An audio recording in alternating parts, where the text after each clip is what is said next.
निखिल त्रिपुरा श्री श्री हरिभक्ति प्रचारिणी सभानि सालजिनि रमई बिसिनि थैरिमुं सिगाथाय पाना कक्तिसालो चेंगै इरजाखा सेंट्रल रोड शिवबाड़ीओ मांजाखा आगरतला पौरनिगमनि मेयर दीपक मजुमदार मांजाखा कॉर्पोरेटर रत्नादत्त खबै प्रभुपाद नृत्य गोपाल गोस्वामी प्रभुपाद प्रेम गोपाल गोस्वामी आसाने पांदाबो कक सानाथारि आगरतला पौरनिगमनि मेयर दीपक मजुमदार थैरिमुं सिगाथाय पानाथै नांगकपनि कक सावै रिखा ते अबहाय सावमुतागो যতন বুসকাং আহ্বান বাগিব কইমুং রিখা এবং সর্বোপরি অনুষ্ঠান সফল করার জন্য আজকে সবাই যারা উপস্থিত আছেন এবং আমাদের সাংবাদিক বন্ধুরা প্রত্যেককে আমার অনেক অনেক শুভেচ্ছা এবং ধন্যবাদ। তো ধর্মীয় সংস্থা বা ধর্মীয় প্রতিষ্ঠান কিংবা শ্রী শ্রী হরিভক্তি প্রচারণী সভা আমি আরও এই ধরনের ওনাদের এই মহারাজজির এই গুরুজির বা আহ্বানে আমার আসার সুযোগ হয়েছে এই ধরনের একটা ভালো অনুষ্ঠানে থাকার। আমি বেশ কয়েকবার এসেছি। তো আমি দেখেছি যে ওনাদের ধর্মীয় কাজের সঙ্গে সঙ্গে সনাতন ধর্মকে প্রতিষ্ঠা করার জন্য প্রচার করা প্রসার করা সমৃদ্ধ করার যে কাজটা তারা সারা দেশে সারা বিশ্বে সব জায়গায় করে এসছেন, তার পাশাপাশি সামাজিক দায়িত্ব হিসেবে সামাজিক পক্ষে ধর্মীয় কাজের সঙ্গে সঙ্গে মানুষের জন্য কিছু কাজ করা। ধর্ম আর মানুষ একসঙ্গে থাকলেই ধর্ম কাজ, আসল ধর্ম এটাই হচ্ছে মানুষের সঙ্গে মানুষের জন্য কর্ম করা। তো আমি বলবো যারা আজকে এই রক্তদান শিবিরে রক্তদান করছেন তাদের জীবনের শ্রেষ্ঠ কর্ম শ্রেষ্ঠ ধর্ম তারা মানব ধর্ম পালন করছেন এবং প্রতি বছরই এই ধরনের সম্মেলনে এই শ্রী শ্রী হরিভক্তি প্রচারণী সভার উদ্যোগে রক্তদান উৎসব বা রক্তদান শিবির হয়। এটা অত্যন্ত প্রয়োজনীয়। এই কারণে বলবো, তো আমাদের রাজ্যের মাননীয় মুখ্যমন্ত্রী প্রফেসর ডক্টর মানিক শাহ কয়েক মাস আগে সারা রাজ্যবাসীর কাছে বিভিন্ন স্বেচ্ছাসেবী সংগঠন ধর্মীয় প্রতিষ্ঠান ব্যক্তির কাছে আবেদন রেখেছিলেন যে আমাদের এই রাজ্যে 12টি সরকারি অনুমোদিত ব্লাড ব্যাংক এবং 2টি বেসরকারি ব্লাড ব্যাংক থাকে, তার চাহিদার যে ভারসাম্য সেটা কিন্তু রক্ষা করে রক্তদান শিবির যোগান এবং চাহিদার মধ্যে।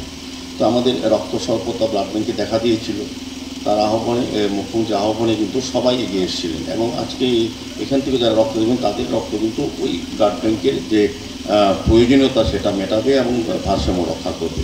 কাজেই রক্তদান অত্যন্ত প্রয়োজনীয় ক্ষেত্রে বলবো। আগে আমরা এটা শিবির বলতাম, এখন এটাকে আমরা উৎসব বলি। কারণ এই কারণে আমরা দেখেছি যখনই কোনো বাড়ির কোনো আনন্দ উৎসব হয়, বিবাহ বাসর বলেন, শ্রাদ্ধ আসর বলেন কিংবা জন্মদিন বলেন বা কোনো সংস্থার প্রতিষ্ঠা দিবস বলেন বা বার্ষিক সম্মেলন বলেন বা রাজনৈতিক দলের প্রতিষ্ঠা বা ক্লাবের প্রতিষ্ঠা দিবসে কিন্তু এখন রক্তদানের মাধ্যমে শুরু হয়।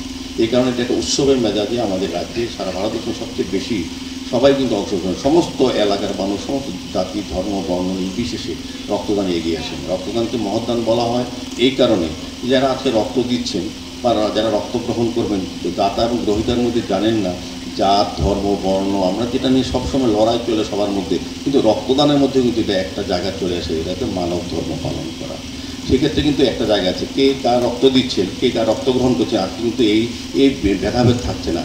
কাজে রক্তদান হচ্ছে ভগবানের আমাদের যারা দেহের মধ্যে সবচেয়ে বড় উপহার ভগবান আমাদেরকে জন্মের সঙ্গে দিয়েছেন, যেটার বিকল্প নেই। আমাদের দেশের বিজ্ঞানীরা চন্দ্রযান 3-তে গেছে, মঙ্গল গ্রহে গেছে, চন্দ্রগ্রহণে গেছে, কিন্তু রক্তের বিকল্প তৈরি করতে পারেনি। রক্তের বিকল্প হচ্ছে আজকে যারা দিচ্ছেন তাদের মানবিকতা এবং তাদের মানব ধর্ম যেটা পালন করছে মানুষের জন্য, সেটাই হচ্ছে বিকল্প। কাজে আমাদের রক্ত দিয়ে আমরা অন্য একটা পরিবারকে বাঁচাতে পারি এবং তার সঙ্গে সঙ্গে কিন্তু যারা এখানে ডাক্তারবাবুরা যারা আছেন তারা জানেন যে যারা আজকে রক্ত দিচ্ছেন শুধু একজন মুমূর্ষু রোগীকে বাঁচাচ্ছেন না, পাশাপাশি এই উপাদান থেকে 4টা রোগীকে বাঁচানো যায়। আর যারা রক্ত দিচ্ছেন তারা কিন্তু নিজে জেনে যাচ্ছেন আমরা কতটা সুস্থ আছি, এটাও কিন্তু যেমন অন্যকে বাঁচাচ্ছেন নিজেও কিন্তু আগামী দিনের জন্য সতর্ক হয়ে যাচ্ছেন যে আমি কোনো কঠিন রোগে আক্রান্ত কিনা। কাজে রক্তদান উৎসবে সকলকে সামিল হলে যেমন রক্তদাতার মাধ্যমে যেন অন্য পরিবার মুমূর্ষু রোগীকে বাঁচানো যায়, নিজেকেও বাঁচানো যায়, পরিবারকে রক্ষা করা যায়।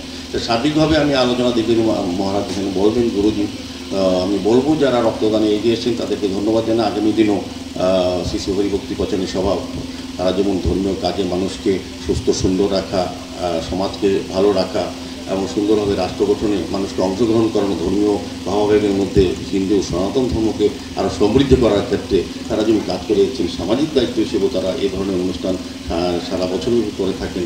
আমি ওনাদেরকে অনেক অনেক শ্রদ্ধা প্রণাম জানিয়ে এবং উপস্থিত সকলকে আবারও ধন্যবাদ জানিয়ে আমার আলোচনা শেষ করলাম। নমস্কার, জয় হিন্দ।